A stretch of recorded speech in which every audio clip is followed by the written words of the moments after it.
नमस्कार, मी DT आंबेगावे. आपण पाहत आहात सत्य पोलीस टाइम्स. शासनाने शिक्षकांना 1160 कोटी रुपयाचं अनुदान मागील वर्षी दिलं होतं. अनुदान अनेक वर्षापासून रखडलं होतं, पण देण्याचं अत्यंत चांगलं कार्य राज्याचे मुख्यमंत्री आणि उपमुख्यमंत्री शिक्षण मंत्री यांनी केलं आहे. पण त्यामध्ये यावर्षी पुढील टप्पावाढ देणं गरजेचं होतं. त्याकरता पूरक मागण्यांमध्ये त्याची तरतूद करावी अशी मागणी अनेक दिवसांपासून होत आहे.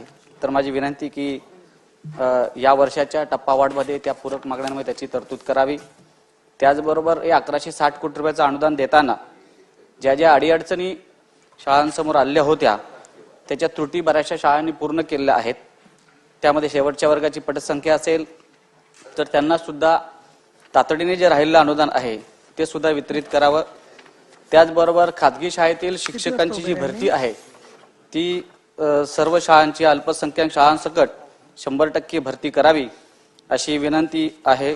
त्याचबरोबर 11वी वाणिज्य शाखा जी इंग्रजी माध्यमातून शिकवली जाते तर त्यांना सुद्धा अनुदानापासून वंचित ठेवलेलं आहे. तर त्यांना सुद्धा या अनुदानामध्ये 1160 कोटी रुपयाच्या अनुदानामध्ये आणावं अशी विनंती आहे. त्याचबरोबर जुनी पेन्शन संदर्भात वारंवार आंदोलन होत आहेत. या संदर्भामध्ये हिवाळी अधिवेशनामध्ये माननीय मुख्यमंत्र्यांनी 26,000 शिक्षकांचा जे 1 नोव्हेंबर 2005 पूर्वी नियुक्त आहेत असा प्रश्न सोडवलेला आहे असं आम्हाला सांगितलं होतं. परंतु आता जी शासन आदेश निघाला ज्यामध्ये फक्त सरकारी कर्मचारी आहेत त्यांचाच उल्लेख केला आहे. मात्र शिक्षक आणि शिक्षकेतर कर्मचारी जे 26,000 शिक्षकेतर कर्मचारी आहेत जे नोव्हेंबर 2005 पूर्वी विना तत्वावर किंवा अंशतः अनुदानावर आहेत त्यांना सुद्धा 1982 ची जुनी पेन्शन योजना लागू करण्यासंदर्भात या पुरवणी मागण्यांमध्ये माझी मागणी राहील.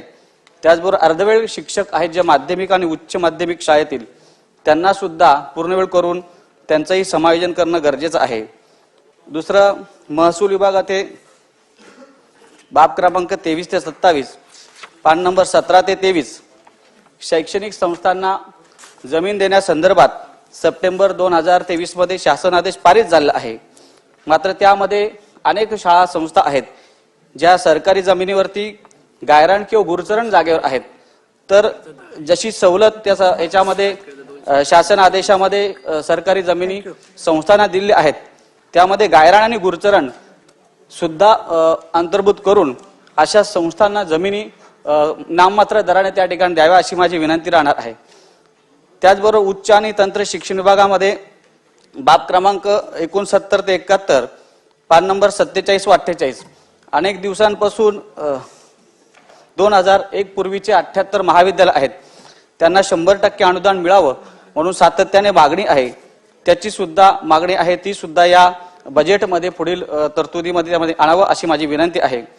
त्याचबरोबर नगरविकास खात्याअंतर्गत बाब क्रमांक 45 ते 50 पान क्रमांक 32 ते 33 माझ्या मतदारसंघातील कुलगा बदलापूर नगर परिषद मध्ये आणि अन्य नगरपालिकांमध्ये कोरोना कालावधीमध्ये जो कर थकलेला होता त्या करावरती शास्ती लावलेली आहे ती शास्ती शिथिल करावी किंवा महानगरपालिकेमध्ये अशा प्रकारची शास्ती शिथिल करण्याचे अधिकार महानगरपालिकेच्या आयुक्तांना आहेत.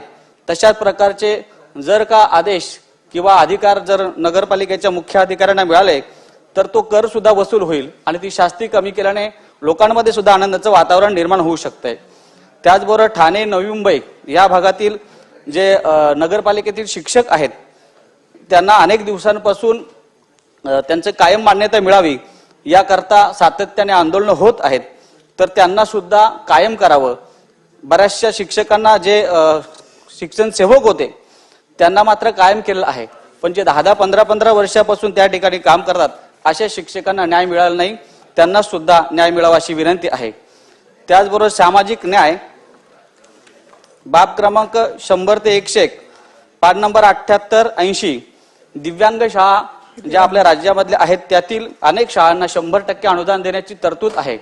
मात्र 50%च अनुदान अनेक दिवसांपासून दिलं जाते. 50% अनुदान जे आहे जे राज्य शासनाचं ते देणं त्यांना अपेक्षित आहे त्याकरता याची तरतूद करावी. त्याचबरोबर राज्यातील फुले आंबेडकरी शाहू आश्रम शाळा आहेत 165 त्यांना सुद्धा अनुदान देण्यासंदर्भात अनेकदा मुख्यमंत्री महोदयांच्या कार्यालयामध्ये बैठका झालेल्या आहेत, परंतु वित्त विभागाकडून कोणता निर्णय झालेला नाही. तर लवकरात लवकर त्यावर निर्णय व्हावा अशी माझी विनंती आहे. सामान्य जनतेचा बुलंद आवाज, सत्य पोलीस टाइम्स.